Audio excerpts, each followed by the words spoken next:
Selamat pagi teman-teman. Gembira sekali Lause Uli bisa bertemu dengan kalian semua. Kita masih beribadah online.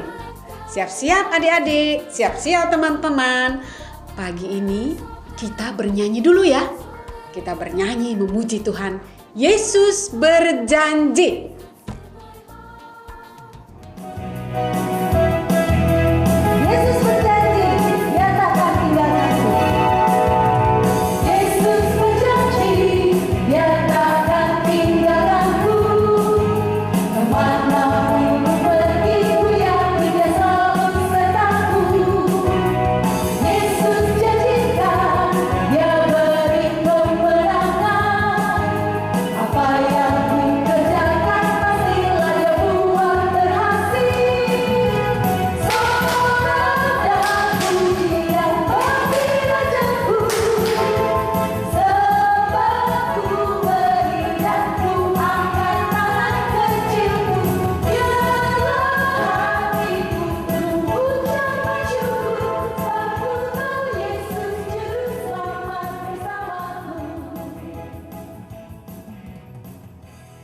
Iya, kita tadi sudah bernyanyi, kita berdoa dulu sebelum kita masuk dalam firman Tuhan. Mari kita berdoa. Tuhan Yesus, kami mengucap syukur dan berterima kasih karena Engkau terus menyertai kami, terus menolong kami. Setiap hari Minggu kami boleh beribadah di rumah kami masing-masing dan kami boleh mendengarkan Lause Uli untuk memberitakan firman Tuhan pada pagi hari ini. Kami mau memuji nama Tuhan, kami mau bernyanyi, kami mau mengucap syukur, dan hati kami siapkan untuk mendengarkan firman-Mu Tuhan. Tolong kami mengerti, tolong kami boleh tahu apa arti firman Tuhan yang akan Tuhan sampaikan kepada kami. Terima kasih Tuhan, di dalam nama Yesus kami berdoa. Amin.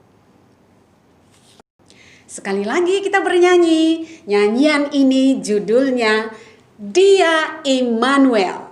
Tuhan Yesus Immanuel kita. Tuhan beserta kita. Mari kita naikkan pujian dengan gerakan berikut ini. Kita, Yesus, dialah Immanuel.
Sudah segar badannya?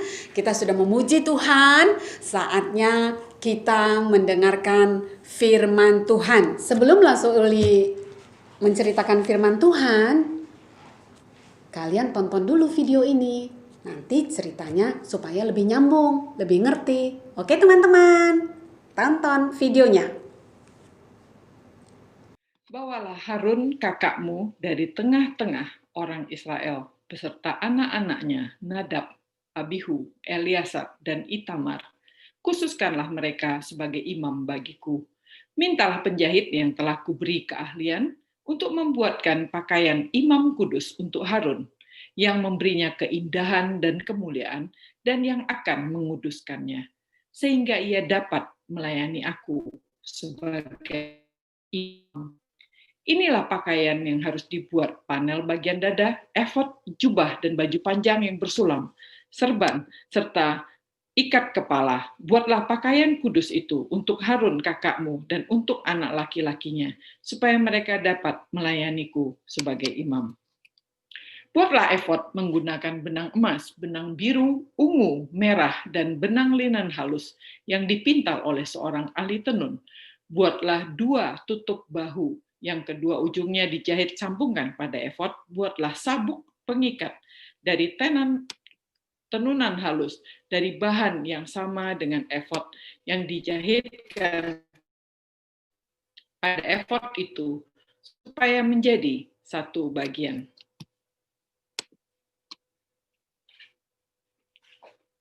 Ambillah 2 permata delima, krisopas, carilah seorang pandai emas untuk mengukir di atas kedua permata itu ke-12 anak Yakub menurut urutan kelahirannya.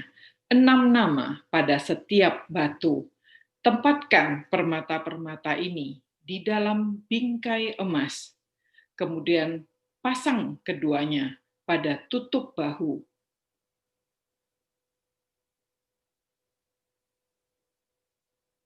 Maka ketika Harun mengenakannya, ia akan membawa nama ke-12 suku Israel itu di bahunya, sehingga aku, Tuhan, akan selalu mengingat mereka. Selain itu harus juga dibuat 2 rantai dari emas murni yang dipilin seperti tali untuk dipasangkan pada kedua pengikat kait itu. Buatlah sebuah panel dada untuk pernikahan oleh orang yang terampil dari bahan yang sama dengan efod, yaitu benang emas, benang biru, ungu, merah, dan benang linen halus yang dipintal bersama. Buat persegi panjang dan dilipat 2 sehingga berukuran sejengkal 22 cm panjang dan lebarnya. Tatalah 4 baris batu permata di atasnya. Baris pertama pasanglah merah delima, topas, dan baiduri sepah. Pada baris kedua zamrud, nilam, dan intan. Pada baris ketiga laswardi, akik, dan kecubung. Dan pada baris keempat, permata pirus, yakut, dan ratna cempaka. Ke-12 permata itu harus diikat dengan bingkai emas. Pada setiap permata, seperti meterai, harus diukir 1 nama dari ke-12 suku Israel. Buatlah untuk panel dada itu 2 rantai dari emas murni yang berpilin seperti tali. Buatlah juga 2 gelang emas dan dipasang di kedua ujung atas panel dada itu, lalu masukkan kedua rantai emas dalam gelang-gelang itu. Ikatkan kedua ujung lainnya dari rantai emas itu pada kait-kait bingkai emas tutup bahu di bagian depan.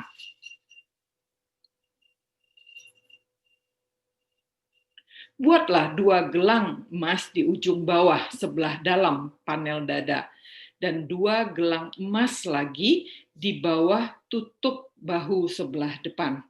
Lalu ikatkan tali biru. Untuk mengikat gelang-gelang ini agar panel dada itu tidak bergeser dari efod.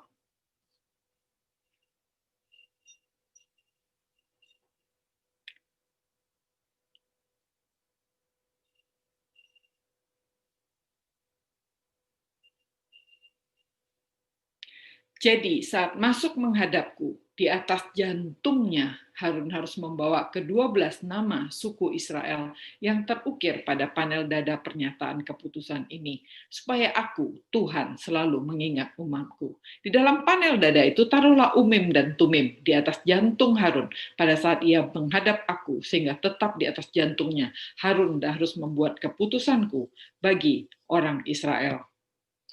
Buatlah jubah dari kain biru seluruhnya, buat bagian leher di tengah-tengah, dan dijahit kelim agar tidak mudah koyak. Di sekeliling ujung bagian bawah jubah itu, hiaslah dengan hiasan delima yang dibuat dari benang biru, ungu, dan merah. Juga dipasangkan giring-giring emas yang diletakkan berselang-seling dengan hiasan delima itu. Jubah itu harus dipakai Harun saat ia melakukan ibadah, dan bunyi giring-giring itu harus terdengar pada waktu ia berjalan masuk ke dalam tempat kudus di hadapan Tuhan dan waktu ia berjalan keluar, supaya ia jangan mati. Buatlah plat dari emas murni dan ukirkan kata-kata kudus bagi Tuhan. Ikatkan plat itu dengan tali biru pada bagian depan serban. Plat itu harus ditempatkan pada dahi Harun, supaya aku, Tuhan, dapat menerima semua persembahan kudus orang Israel yang dalam membawa persembahan itu mungkin mereka berbuat salah.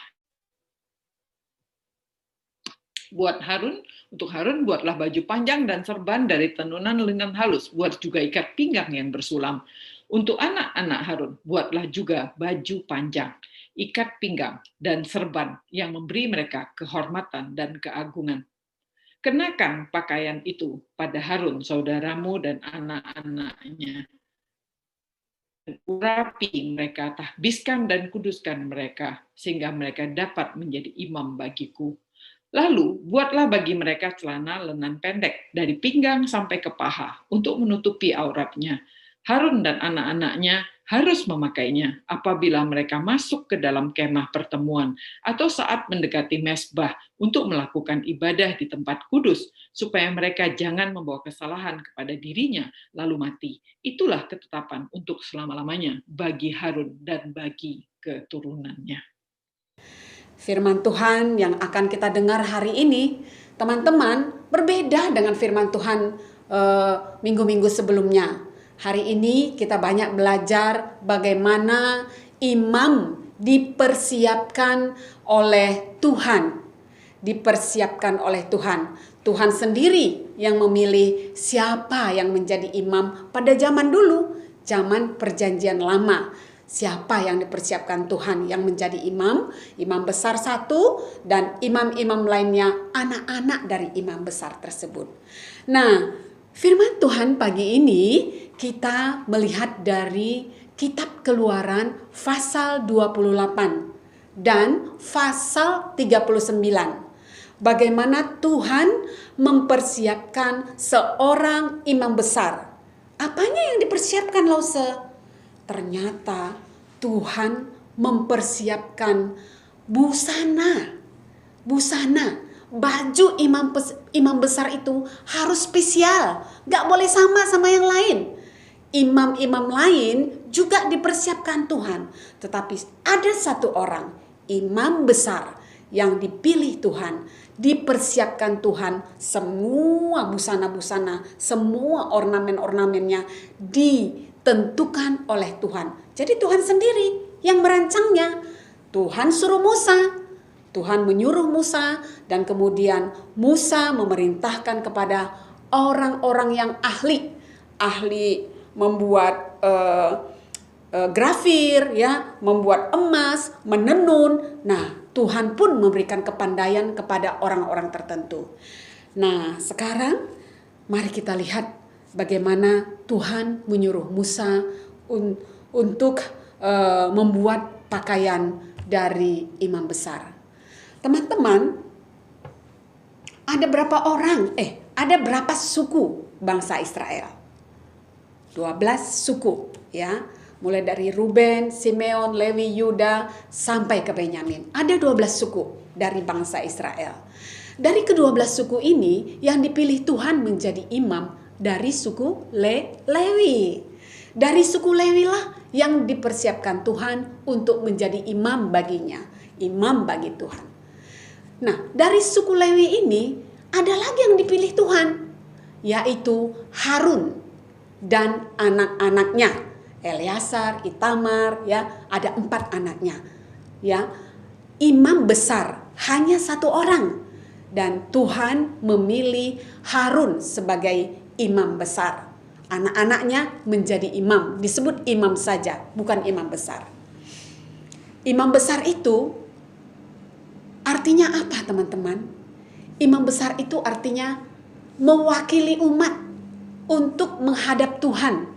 Mewakili semua bangsa Israel untuk menghadap Tuhan. Kalau menghadap Tuhan gak boleh sembarangan zaman dulu. Ya sekarang juga harusnya begitu. Zaman dulu kalau menghadap Tuhan, kita itu harus mempersembahkan korban dosa, korban pengampunan dosa.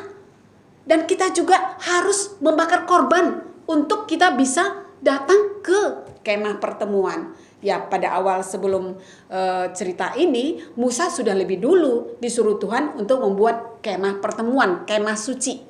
Sudah dibuat dan sudah selesai. Dan yang masuk ke kemah suci itu hanya boleh imam. Dan ruang maha suci hanya boleh dimasuki oleh imam besar. Itu pun setahun sekali, jadi gak boleh sembarangan. Nah, yang pertama kita melihat bagaimana Tuhan mempersiapkan Harun sebagai imam besar untuk menghadap Tuhan di ruang Maha Kudus. Nah, kita lihat ini teman-teman, pakaian yang dirancang Tuhan untuk memberi Harun suatu kehormatan, keagungan. Itulah simbol dari Tuhan kita, hormat, agung Tuhan kita itu. Dari kepala ada serban. Ya, dari kepala ada serban. Kemudian di dada ada panel penutup dada. Kemudian ada baju efod, ya, di pinggang. Ada ikat pinggang, ada baju efod, ada ikat pinggang. Baju efod itu kayak selemek begitu ya. Kemudian ada jubah biru, jubah ungu. Kemudian ada lagi baju panjang bersulam yang putih ini. Baju panjang bersulam. Nah, jubah biru itu tadi, di bawahnya itu ada giring-giring emas. Berselang-seling dengan buah delima. Buah delima itu bukan buah delima yang dipetik dari pohonnya, tetapi buah delima yang disulam dari benang kain ungu tua, ungu muda, kain kermizi, dipintal begitu. Ini adalah ornamen-ornamen baju imam besar, yaitu Harun, di mana Harun dipilih Tuhan mewakili umatnya untuk pergi ke ruang maha suci ataupun ruang kudus, ruang kemah suci. Nah, ini dia contohnya teman-teman ya. Yang di depan ini adalah Imam Harun dengan baju kebesarannya, dan yang di belakangnya adalah anak-anaknya.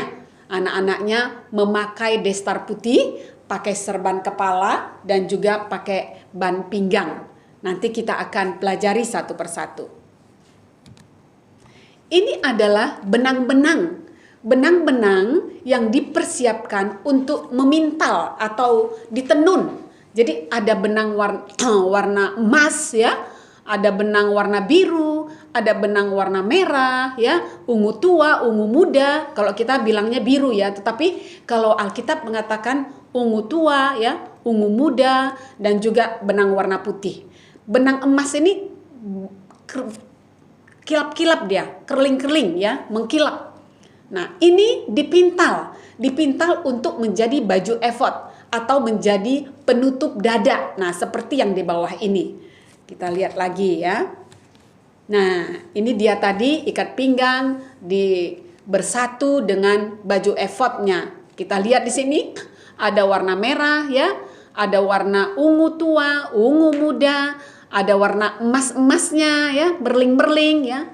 Nah, ini rupanya simbol ya. Emas itu simbol keilahian, emas ya, simbol keilahian.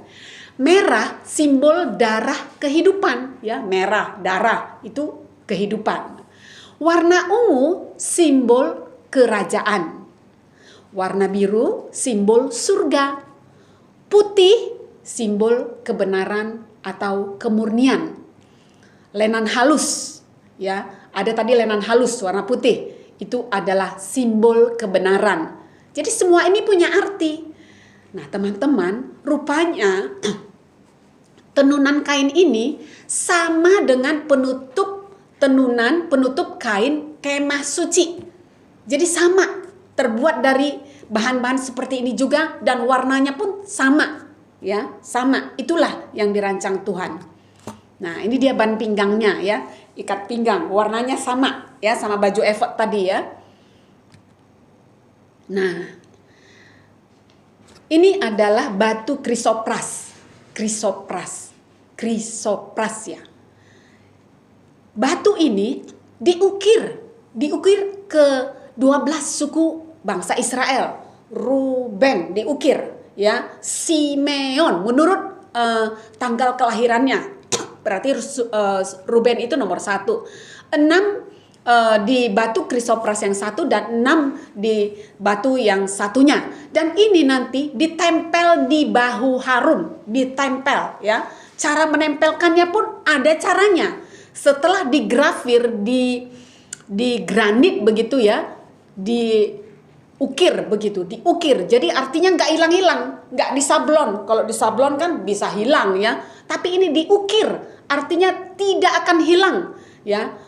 Inilah yang diukir nama-nama bangsa Israel tadi yang ke-12 suku. Nah, ini dia. Diukir. Jadi 6 suku diukir di batu krisopras kiri dan 6 suku di batu krisopras yang kanan. Pinggir-pinggirnya ya diukir lagi, digabungkan dengan emas ya, dengan emas. Ya, emas itu tadi simbol keilahian. Dan kita lihat di sini ada gantungannya nanti. Ini ditempel di bahu Harun. 6 suku di bahu kiri, 6 suku di bahu kanan. Bahu ya, bahu ini lambang kekuatan ya, lambang kekuatan. Coba kita lihat lagi. Nah, ini dia. Ya. Setelah digrafir selesai, ditaruh dijahitkan atau ditempelkan ke baju efod, kemudian dibikin rantai. Rantainya ini juga dari emas. Rantainya dari emas ya. Supaya dia nanti bisa nyatu sama panel penutup dada.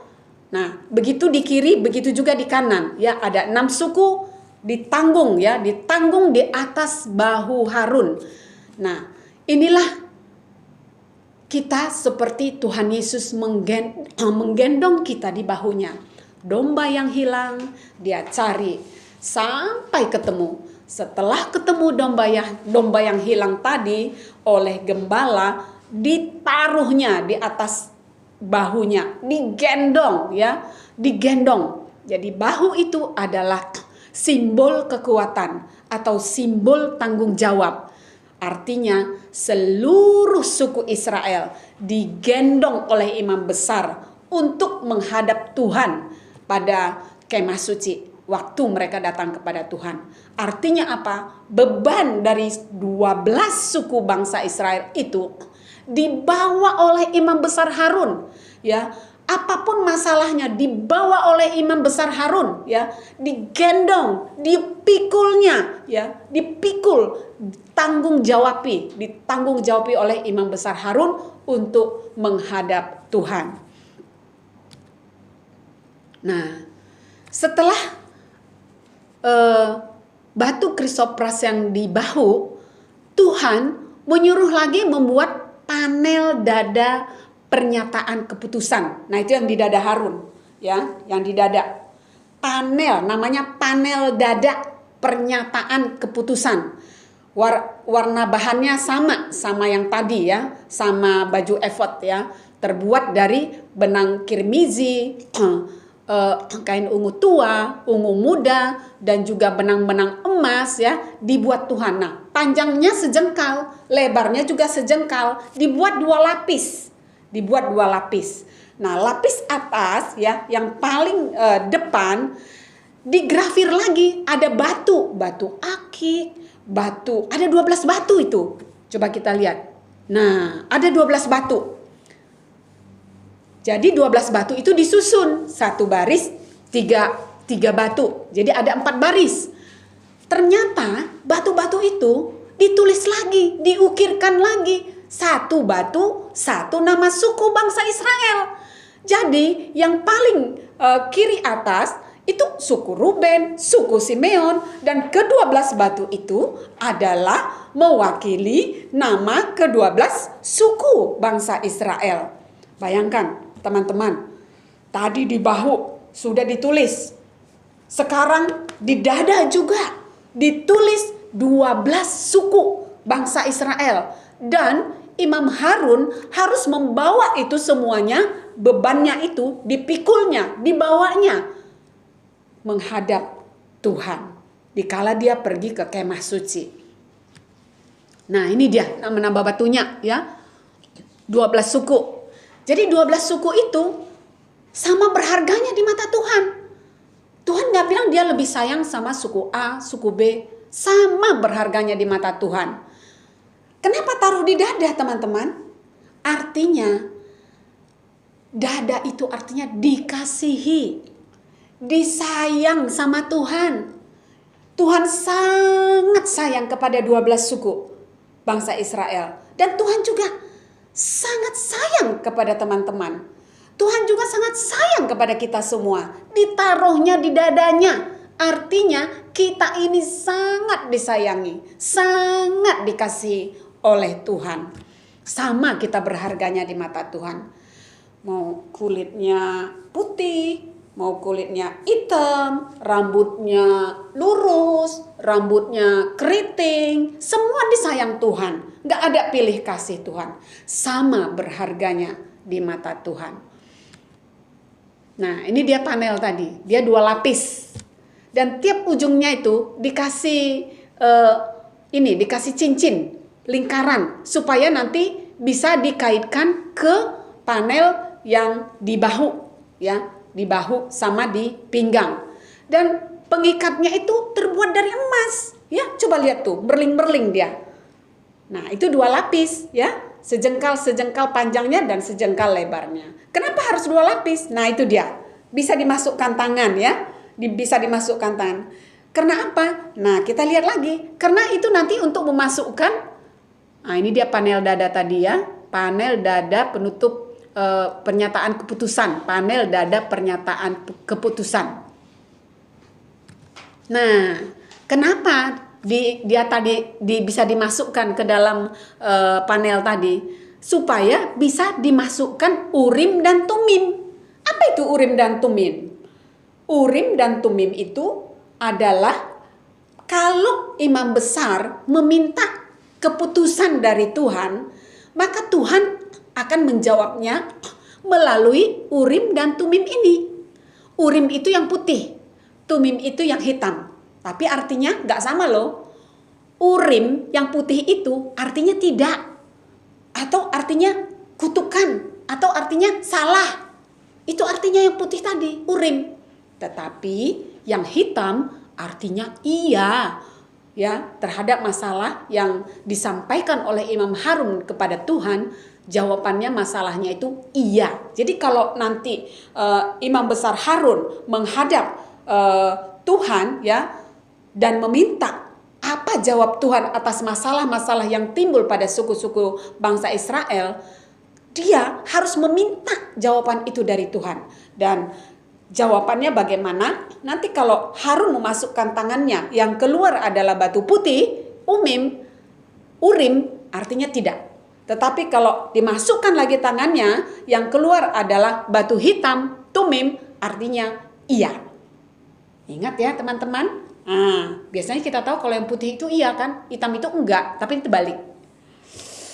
Oke, itu tadi panel tutup dada, pernyataan keputusan. Jadi keputusan itu ya diambil Harun dari hatinya, ya. Jadi nggak berat sebelah, diambil Tuhan dekat jantungmu Harun, ya. Panel dada itu ditaruh di jantungnya, di depan jantungnya Harun. Artinya Harun waktu dia mengambil keputusan yang diambil itu adalah berasal dari hati, ya. Hati yang sudah dipimpin oleh Tuhan tentunya. Nah, itu dia. Setiap keputusan yang dibuat oleh imam besar berasal dari hati. Kita lanjut lagi. Nah, ini kerah, ya, kerah jubah. Harus dijahit supaya nggak robek, karena dia nahan jubah ke bawah supaya itu kan berat tuh. Nah, dipasang kerah dan itu disulam lah ya, disulam agak berapa lapis gitu supaya tebal. Nah, itu nanti dijahitkan ke jubah tadi. Nah, buah apa ini? Ini buah delima. Yang sebelah kiri pohonnya, tapi itu ditaruhnya di pot ya. Kalau di pot kan tanaman-tanaman jadi kerdil dia. Kalau pohon berdelima itu gede sekali, besar. Buahnya seperti itu. Coba lihat. Banyak ya buahnya ya. Rasanya seperti apa? Manis ya. Buah delima itu manis. Isinya banyak ya. Banyak. Artinya apa? Bijinya banyak, artinya berkat kesuburan atau berkat kesejahteraan. Itu adalah arti buah delima. Nanti kita lihat kok ada buah delima ya. Nah, buah delima itu ya, jadi bukan buah asli. Jadi disulam bentuknya seperti buah delima ya, dijalin gitu dari benang-benang kirmizi, kain ungu tua, kain ungu muda ya, dijalin, dipintal bentuknya seperti buah delima. Nah, ini dia buah delimanya ya. Dan juga diselang-selingi dengan giring-giring emas. Ya, itu kayak lonceng-lonceng kecil terbuat dari emas. Jadi ujung jubahnya imam besar, ujung jubahnya Harun ya, itu dikasih giring-giring delima berganti-ganti begitu sepanjang jubah bawahnya itu tadi. Nah, kenapa ya? Kok ada seperti itu? Nah, ini dia giring-giringnya. Ya, itu terbuat dari emas. Berat itu ya. Nah, ini dia lihat. Dia ditaruh di ujung bawah jubahnya Harun. Ya, giring-giring emas, giring-giring buah delima. Untuk apa? Supaya kalau Imam Harun berjalan kedengeran dia. Jadi kalau imam besar atau Harun berjalan ke ruang Maha Kudus, ya, itu harus kedengaran. Oh, Imam Harun sedang berdoa di ruang Maha Kudus. Oh, dia masuk kedengaran, kering begitu. Waktu dia keluar juga kedengaran, kering gitu. Kenapa demikian?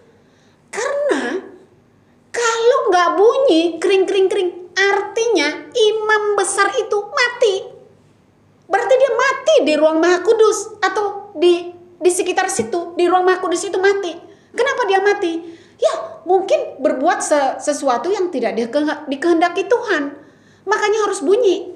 Kalau tidak bunyi, artinya imam besar mati. Apa itu artinya, teman-teman? Nah, giring-giring itu artinya memperdengarkan berkat Tuhan. Berkat Tuhan itu diproklamasikan, diberitahukan. Jadi ketika Harun berjalan dengan giring-giring yang berbunyi, dia memperdengarkan berkat Tuhan. Berkat Tuhan kan kering, jalan dia kan.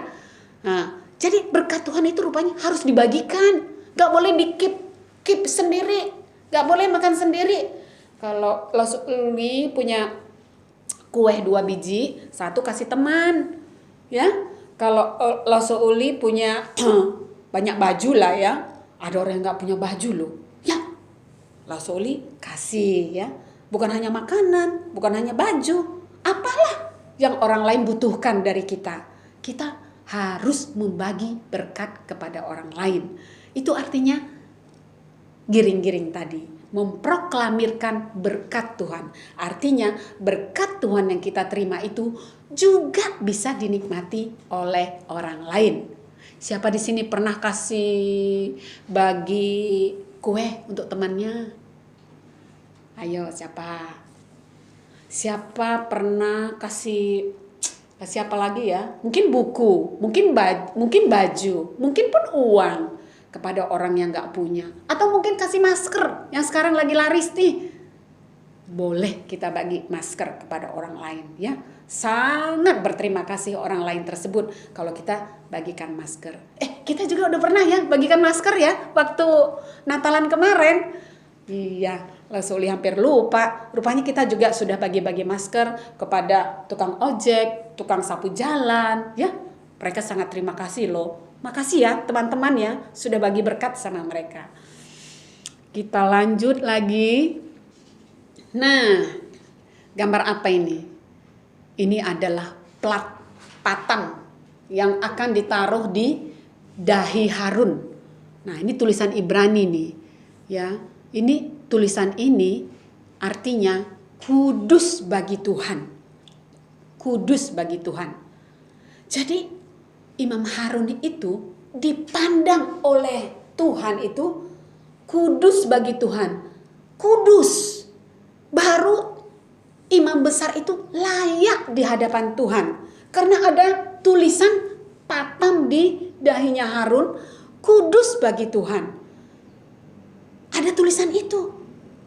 Itulah yang dipersiapkan Tuhan. Sehingga Tuhan menerima persembahannya Harun. Menerima persembahannya orang-orang Israel. Karena Tuhan sudah melihat ada kata-kata kudus bagi Tuhan. Artinya Tuhan sudah menguduskan baik Imam Harun maupun suku-suku bangsa Israel ataupun umat Israel. Dan ini diikatkan di dahi Harun. Nah, lihat nih. Diikat pakai kain biru, kain ungu tua ya. Diikat di dahinya sini. Ya. Diikat patam ya, kudus bagi Tuhan. Kenapa ada seperti itu? Kenapa harus ada tulisan kudus bagi Tuhan? Nah, supaya Tuhan dapat menerima persembahan orang Israel. Kenapa harus pakai kudus? Ya mungkin saja persembahannya itu tata caranya salah, motivasi mempersembahkannya salah, mungkin ada cacat. Kalau zaman dulu kan korbannya itu kan ada domba lah, kambing, lembu, ataupun burung merpati. Kalau ada cacatnya, sebenarnya nggak boleh dipersembahkan kepada Tuhan. Nah, kadang-kadang kita nggak tahu nih ada cacat apa enggak. Nah, jadi kalau ada cacat, ya Tuhan bisa mengampuninya. Atau sumbernya malah, ya kalau zaman sekarang kita punya duit, ayo sumbernya dari mana? Kalau sumbernya nggak benar, nah itu juga tidak baik ya. Tetapi kalau kita persembahkan dengan hati yang tulus, Tuhan melihat kudus bagi Tuhan, maka Tuhan pun dapat menerima persembahan kita.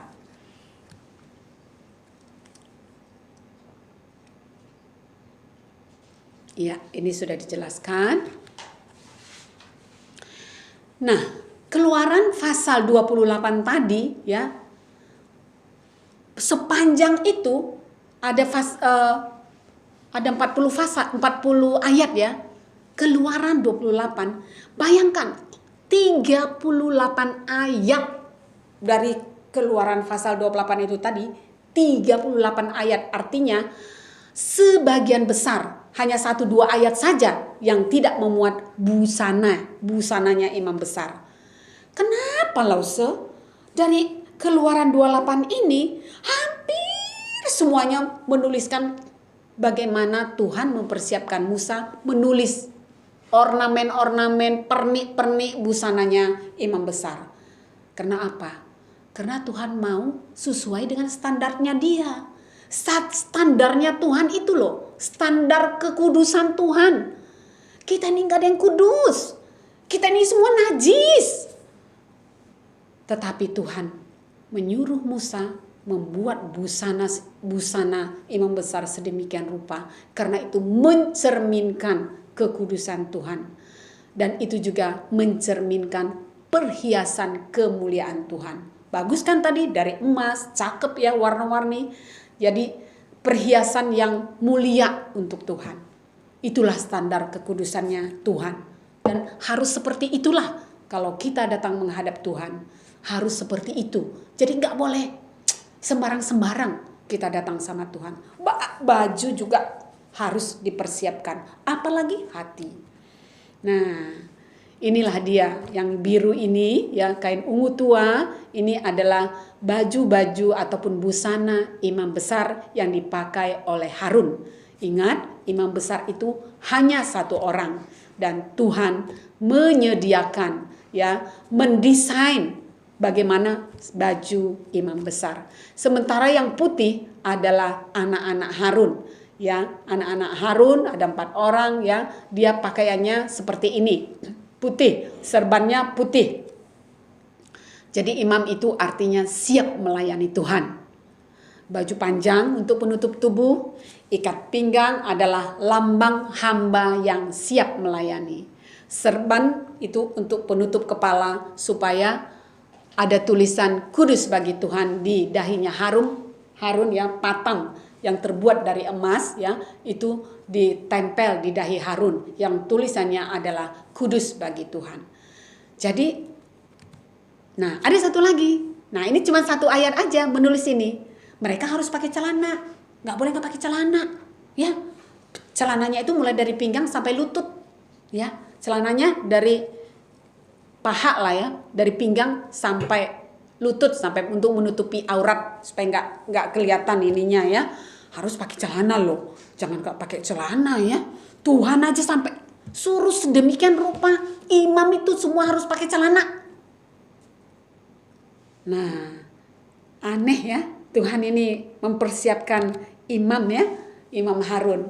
Nah, sebelum kita sampai ke ayat hafalan, zaman dulu itu Tuhan mempersiapkan Harun sebagai imam besar untuk mewakili bangsa Israel menghadap Tuhan. Kalau zaman sekarang bagaimana ya? Pendeta kita apakah jadi imam besar mewakili kita kepada Tuhan? Enggak juga. Ya, enggak juga. Pendeta sama seperti kita. Pendeta juga orang berdosa. Saya orang berdosa.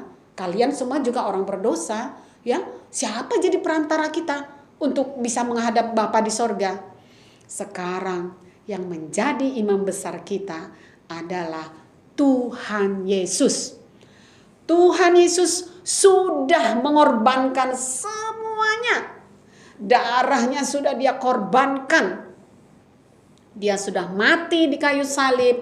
Dia sudah dikubur. Dan dia sudah bangkit. Sempurna sudah pengorbanan Tuhan Yesus. Yang menjadi pengantara kita. Ya, pengantara kita. Tuhan Yesuslah imam besar kita. Imam agung. Imam besar kita sekarang ini adalah Tuhan Yesus. Hanya Tuhan Yesuslah yang membawa kita di pundaknya, yang menjadikan dia gembala kita. Kita ini adalah dombanya. Kalau kita terhilang, dia cari kita sampai dapat. Dan kalau dia cari, harus ketemu. Dan kita harus mau taat untuk ikut dia. Tuhan Yesus adalah imam besar kita. Segala keluhan kita dia tanggung. Segala masalah kita dia sudah tanggung. Segala dosa kita dia sudah tanggung. Dan sudah lunas dibayar. Sudah lunas. Gak ada utang lagi dia. Dan kitalah umat kepunyaan Allah sendiri. Yang sudah ditanggung. Yang sudah ditebus oleh darah Yesus. Dialah imam besar kita. Seru ya ceritanya ya teman-teman ya. Nah sekarang kita sampai pada ayat hafalan. Ayat hafalan ini agak panjang. Jadi kalau kita hafal hari ini ya kita baca dulu ya. Baca ulang. Lama-lama jadi hafal kok. Ayat hafalannya dari Efesus 4 ayat 11 sampai 12. Kita baca ya sama-sama Efesus 4 ayat 11 sampai 12.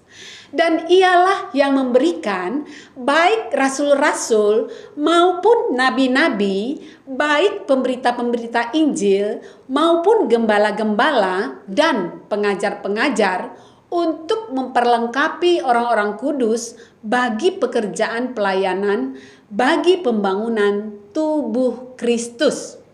Nanti hafalnya dipilah di ini dulu ya, dipenggal-penggal dulu. Dipenggal-penggal, walaupun panjang, kamu pasti bisa. Kamu adalah anak yang hebat. Jadi ayat hafalan kita Efesus 4 ayat 11 sampai 12. Nanti diposting ya teman-teman. Kalau Seuli pengen lihat nih, siapa ini yang pertama posting. Oke, kita lanjut aktivitas nih. Aktivitasnya simple, sederhana. Susun kata-kata ini menjadi kalimat yang sering sekali ditulis di Keluaran 39. Disusun, dirangkai menjadi satu kalimat yang sering ditulis di Keluaran pasal 39. Ya, disusun. Mana yang duluan? Tuhan diperintahkan Musa seperti kepada yang. Nah, kan tidak cocok. Nah, nanti dirangkai, disusun apa jadinya. Dan kata-kata ini banyak sekali, ada 7 kali disebutkan di dalam Keluaran pasal 39. Oke teman-teman, nah kita akan siapkan persembahan kita kepada Tuhan. Kalau dulu persembahannya korban bakaran, korban penghapus dosa, bisa lembu, bisa domba, bisa kambing. Kalau dia gak punya uang, mungkin hanya burung. Jadi kalau zaman sekarang bukan begitu lagi. Tetapi korban yang kita berikan kepada Tuhan, korban persembahan adalah yang terbaik untuk Tuhan. Kita akan memberikan persembahan kita. Ya, persembahan ini bisa diberikan melalui rekening ya, rekening yang tertera di sini atau melalui QR code atau bisa juga ditaruh di amplop. Nanti kapan papa mama ke gereja atau kamu ke gereja boleh diserahkan. Dan kita bernyanyi ya sambil memberikan persembahan, kita naikkan pujian Yesus Raja segala bangsa. Yesus Raja segala bangsa. Kita naikkan pujian ini. Yesus Raja segala bangsa. Asia, Amerika, Australia, Eropa, dan Afrika. Semua lidah akan mengaku Yesuslah Tuhan, dan semua lutut akan menyembah Yesus Raja.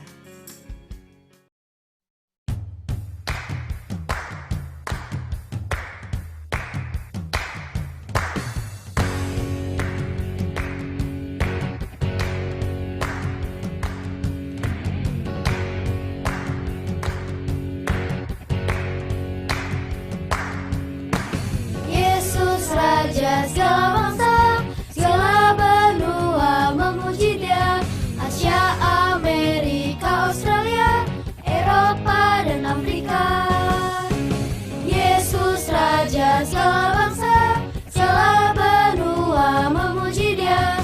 Asia, Amerika, Australia, Eropa dan Afrika. Semua menyembah Raja segala bangsa, semua mengaku Yesuslah Tuhan. Kan ku ceritakan sampai ujung dunia, Yesuslah Raja segala bangsa.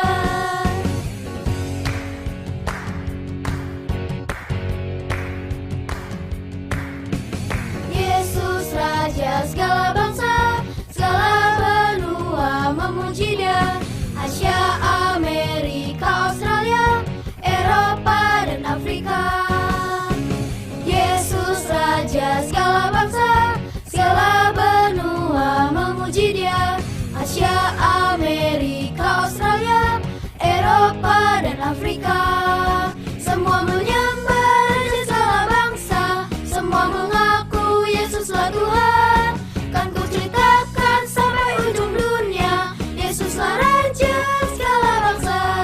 Semua menyembah Raja segala bangsa, semua mengaku Yesuslah Tuhan.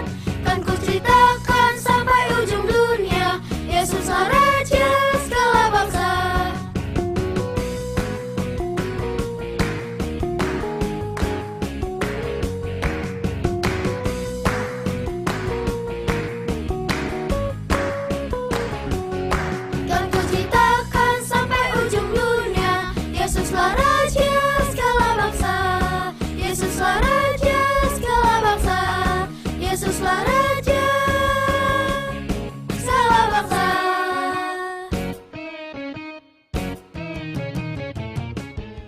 Ya, terima kasih teman-teman sudah memberikan persembahan untuk Tuhan. Berikan yang terbaik untuk Tuhan. Kita akan tutup dalam doa. Mari kita berdoa. Tuhan Yesus, kami mengucap syukur dan berterima kasih. Kami sudah mendengarkan firman Tuhan. Bagaimana Tuhan mempersiapkan Imam Harun sebagai imam besar. Baju-baju ataupun busana dengan ornamen yang sedemikian rupa. Engkau memberi perhatian khusus di mana Harun menjadi wakil oleh umat Tuhan menghadap Tuhan. Demikian pun kami Tuhan, kami datang kepada Tuhan, kami datang kepada Bapa dengan perantaraan Tuhan Yesus, dan kami tahu hanya Tuhan Yesus yang bisa menyelamatkan kami. Tuhan Yesus, kami sudah memberikan persembahan Tuhan. Kami mengucap syukur untuk persembahan ini. Biarlah Tuhan terima persembahan ini, menjadikan berkat untuk gereja kami, menjadikan berkat untuk orang-orang yang ada di sekitar gereja kami, dan boleh Tuhan pakai untuk untuk memberitakan firman Tuhan kepada orang-orang lain. Kami mengucap syukur Bapa, terima kasih Tuhan. Di dalam nama Yesus kami berdoa. Amin. Sampai ketemu teman-teman. Kita sudah selesai ibadah hari ini. Sampai ketemu minggu depan dengan cerita yang lebih seru lagi. Tetap sehat, jaga kesehatan, pakai masker, jaga jarak, cuci tangan, rajin-rajin. Walaupun di rumah, kadang-kadang harus perlu pakai masker loh teman. Ya, pakai masker. Kalau lagi flu, batuk, cepat-cepat berobat. Oke? Ya, terima kasih. Sampai ketemu minggu depan. Tuhan Yesus memberkati.